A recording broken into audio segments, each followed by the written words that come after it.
মধ্যে শাড়ি কেন পরে আছো?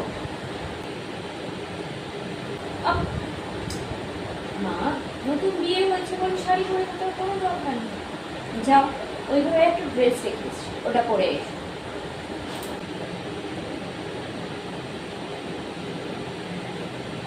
এক্ষুনি পরে আসছি।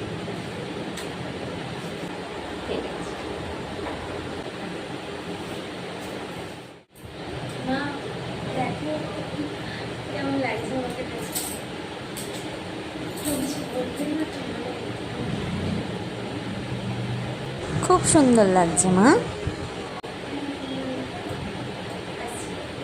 বৌমা, হ্যাঁ মা, আসছি। আরে কাকিমা, আপনারা নমস্কার। জামা পরছো? হ্যাঁ, ওই কালকার মেয়েগুলোর সব ফ্যাশন হয়েছে গো, এটা শাড়ি পরতে পারে নাই। ঠিক কইছো দিদি, আজকালকার মেয়েগুলাই না শাড়ি একেবারে। আসলে শাড়ি পরছিলাম, মাই জামাটা। থাকার কইতে হবে না, আমাদের সময় এসব ছিল না বাপু। কি যে বলো দিদি, সে যুগ আর এ যুগের অনেক তফাৎ গো, এখন এসব চলে না। ঠিক আছে, আমি ঠিক আছে। সবার কথায় কান দিয়ে মন খারাপ করো না বৌমা।